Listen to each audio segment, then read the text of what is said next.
ಅಸ್ಸಲಾಂ ವಲೈಕುಂ ವರಹಮತುಲ್ಲಾಹಿ ವಬರಕಾತುಹು. ನನ್ನೆಲ್ಲ ಆತ್ಮೀಯ ಸಹೋದರರೇ, ಅತ್ಯಂತ ಎಮರ್ಜೆನ್ಸಿ ಆದಂತಹ ಒಂದು ವಿಚಾರವಾಗಿ, ಅತ್ಯಂತ ತುರ್ತು ಅಗತ್ಯಕ್ಕಾಗಿ ಈ ವಿಡಿಯೋವನ್ನು ನಾನು ಬಿಡ್ತಾ ಇದ್ದೀನಿ.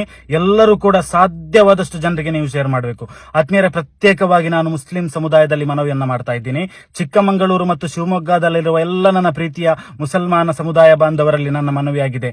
ಆತ್ಮೀಯರೇ, ಒಂದು ವೇಳೆ ಈ ವಿಡಿಯೋವನ್ನ ನೀವು ಇದೀಗ ಡಿಲೀಟ್ ಮಾಡಿದ್ರೆ, ಇಗ್ನೋರ್ ಮಾಡಿದ್ರೆ, ಖಂಡಿತವಾಗಿಯೂ ನಿಮ್ಮ ಕಾರಣದಿಂದ ಒಂದು 30 ವರ್ಷದ ಯುವತಿಯ ಬಾಳು ಅತ್ಯಂತ ಭೀಕರವಾಗಿ ಅಂತ್ಯವಾಗಲಿಕ್ಕೆ ಸಾಧ್ಯ ಇದೆ. ಆತ್ಮೀಯರೇ, ಹಾಗಾಗಬಾರದಂತ ಹೇಳಿದ್ರೆ ತಕ್ಷಣ ಈ ವಿಡಿಯೋವನ್ನ ಮತ್ತೊಬ್ಬರಿಗೆ ಮುಟ್ಟಿಸಿ. ಒಂದು ಯುವತಿಯ ಜೀವ ಉಳಿಸಲಿಕ್ಕಾಗಿ ನಾವು ಮನವಿಯನ್ನ ಮಾಡ್ತಾ ಇದ್ದೀವಿ. ಆತ್ಮೀಯರೇ, ನಮ್ಮ ಈ ಒಂದು ಚಿಕ್ಕಮಗಳೂರಿನ ಟಿಪ್ಪು ನಗರದ ಶಂಷಾದ್ ಜಮಾತಿಗೊಳಪಟ್ಟ 30 ವರ್ಷ ಪ್ರಾಯದ ಸುಫಿಯಾ ಖಾನಂ ಎಂಬಂತಹ ಒಬ್ಬಳು ಯುವತಿಗೆ ಬ್ರೆಸ್ಟ್ ಕ್ಯಾನ್ಸರ್ ಆಗಿ, ಆ ಕ್ಯಾನ್ಸರ್ನ ಕಾರಣದಿಂದ ಆಕೆಯ ಒಂದು ಭಾಗದ ಎದೆಯನ್ನ ಸಂಪೂರ್ಣವಾಗಿ ಕತ್ತರಿಸಿ ಸರ್ಜರಿ ಮೂಲಕ ತೆಗೆದುಹಾಕಲಾಗಿದೆ. ಆತ್ಮೀಯರೇ, ಈಗಾಗಲೇ ಕೀಮೋಥೆರಪಿ ಆರಂಭವಾಗಿದೆ. ನಿನ್ನೆ ಕೀಮೋಥೆರಪಿ ಆರಂಭವಾಗಿದೆ. ಅದು ಕೂಡ ಮೊನ್ನೆ ಹಾಕಿದ್ದಂತಹ ಇದೇ ರೀತಿಯ ನಮ್ಮ ಒಂದು ವಿಡಿಯೋವನ್ನ ಹಾಕಿದ ಕಾರಣದಿಂದ, ಅದರಲ್ಲಿ ಆದಂತಹ ಸಣ್ಣ ಮೊತ್ತದಿಂದ ತುರ್ತಾಗಿ ಅವರು ಶಿವಮೊಗ್ಗಕ್ಕೆ ಹೋಗಿ ಕೀಮೋಥೆರಪಿ ಆರಂಭಿಸಿದ್ದಾರೆ. ಆತ್ಮೀಯರೇ, 8 ಕೀಮೋಥೆರಪಿ ಮತ್ತು ರೇಡಿಯೇಷನ್ ಸರ್ಜರಿ ಆಗಬೇಕು. ಜೊತೆಗೆ 5 ವರ್ಷಗಳ ಕಾಲ ನಿರಂತರ ಚಿಕಿತ್ಸೆ ಆ ಸಹೋದರಿಗೆ ನೀಡಬೇಕು. ಯಾಕಂತ ಹೇಳಿದ್ರೆ ಆಕೆಗೆ ಬ್ರೆಸ್ಟ್ ನಲ್ಲಿ ಕ್ಯಾನ್ಸರ್ ಇದೆ. ಆತ್ಮೀಯರೇ, ಆಕೆಯ ಪರಿಸ್ಥಿತಿ ಹೇಗಿದೆ ಅಂತ ಹೇಳಿದ್ರೆ, ಒಂದು ಬಾಡಿಗೆ ಮನೆಯಲ್ಲಿ ವಾಸವಿದ್ದಾರೆ. ತಾಯಿ ಮತ್ತು ತನ್ನ 2 ವರ್ಷದ ಮಗು ಬಿಟ್ರೆ ಅವಳಿಗೆ ಯಾರು ಕೂಡ ಆಸರೆ ಇಲ್ಲ.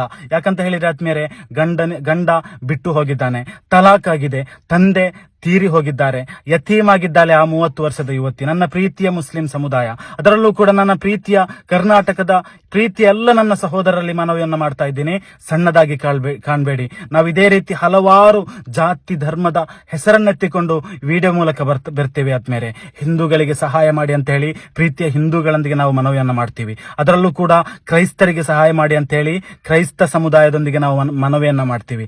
ಎಲ್ಲರೂ ಕೂಡ ಅತ್ಯಂತ ಹೃದಯವಂತಿಕೆಯಿಂದ ಸಮಾಜದ ತಮ್ಮ ಸಮಾಜಕ್ಕೆ ನೆರವನ್ನ ಕೊಡ್ತಾ ಇದ್ದಾರೆ. ಆತ್ಮೀಯರೇ, ಜಾತಿ ಧರ್ಮಗಳ ವಿಷಯದಲ್ಲಿ ನಾವೆಲ್ಲೂ ಕೂಡ ಸಹಾಯ ಕೇಳುವಂತಹ ಅಭಿಲಾಷೆಯನ್ನು ಹೊಂದಿಲ್ಲ. ಆದ್ರೆ ಕೂಡ ತನ್ನ ಸಮುದಾಯ ಅಂತ ಹೇಳಿದ್ರೆ ಯಾರಿಗೂ ಕೂಡ ಒಂದು ನೋವಿರುತ್ತೆ. ಹಾಗಾಗಿ ಒಂದು 30 ವರ್ಷದ ಯುವತಿಯ ಜೀವ ಉಳಿಸಬೇಕಂತ ಹೇಳಿದ್ರೆ ನಾವಿವತ್ತು ಸಹಾಯವನ್ನ ಮಾಡಲೇಬೇಕು. ಆತ್ಮೀಯರೇ, BPL ಕಾರ್ಡ್ ಇಲ್ಲದ ಕಾರಣದಿಂದ ಒಂದು 3 ಲಕ್ಷ ರೂಪಾಯಿ ಅಗತ್ಯತೆ ಇದೆ. ಚಿಕ್ಕಮಗಳೂರಿನ ನನ್ನ ಪ್ರೀತಿಯ ಸಹೋದರ ಸಹೋದರಿಯರೇ, ಶಿವಮೊಗ್ಗದಲ್ಲಾಗಿರುತ್ತೆ, ಮಲ್ನಾಡು ಹಾಸ್ಪಿಟಲ್ ಅಲ್ಲಾಗಿರುತ್ತೆ. ಈಗಾಗಲೇ ಆಕೆಗೆ ಕೀಮೋಥೆರಪಿ ಆರಂಭವಾಗಿರುವಂತದ್ದು. ಎಲ್ಲ ನನ್ನ ಪ್ರೀತಿಯ ಜನತೆಯಲ್ಲಿ ನಾನು ಮನವಿಯನ್ನ ಮಾಡ್ತಾ ಇದ್ದೀನಿ. ಇದು ಶಂಷಾದ್ ಮಸೀದಿಯಿಂದ ದೃಢೀಕರಣಗೊಂಡಂತಹ ಒಂದು ಕೇಸ್ ಆಗಿದೆ. 30 ವರ್ಷದ ಯುವತಿ ಕಣ್ಣೀರಿನಿಂದ ಹತ್ತು ನಮ್ಮ ಮುಂದೆ ಬಂದು ಸಹಾಯ ಕೇಳುವಾಗ, ಆತ್ಮೀಯರೇ, ನಾವೆಲ್ಲ ಯಾವ ರೀತಿಯಲ್ಲಿ ಬದುಕಬೇಕು? ನಮಗೆ ಸ್ವಾಭಿಮಾನ ಇದೆ ಅಂತ ಹೇಳಿದ್ರೆ ನಮ್ಮ ಸಮುದಾಯದ ಒಂದು ಹೆಣ್ಣು ಮಗು ಈ ರೀತಿಯಾಗಿ ಕಷ್ಟಪಟ್ಟು ಅಳಬೇಕಾಗಿಲ್ಲ ಅಲ್ವಾ? ಎಲ್ಲರೂ ಕೂಡ ಕನಿಷ್ಠ ಪಕ್ಷ 100-200 ರೂಪಾಯಿ ಸಹಾಯ ಮಾಡುವ ಮೂಲಕ ಆ ಸಹೋದರಿಯ ಜೀವ ಉಳಿಸಲು ಪ್ರಯತ್ನಿಸಿ. ಆತ್ಮೀಯರೇ, ಕಾರುಣ್ಯ ನಿಧಿ ಕರ್ನಾಟಕ ಚಾರಿಟೇಬಲ್ ಟ್ರಸ್ಟ್ ನ ವತಿಯಿಂದ ಈ ವಿಡಿಯೋವನ್ನ ಬಿಡುಗಡೆ ಮಾಡ್ತಾ ಇದ್ದೀವಿ. ತಾವೆಲ್ಲರೂ ಕೂಡ ಸಾಧ್ಯವಾದಷ್ಟು ಸಹಾಯ ಮಾಡುವುದರೊಂದಿಗೆ ಎಲ್ಲರಿಗೂ ಕೂಡ ಈ ವಿಡಿಯೋವನ್ನ ಶೇರ್ ಮಾಡಿ. ಅಸ್ಸಲಾಂ ವಲೈಕುಂ ವರಹಮತುಲ್ಲಾಹಿ ವಬರಕಾತು.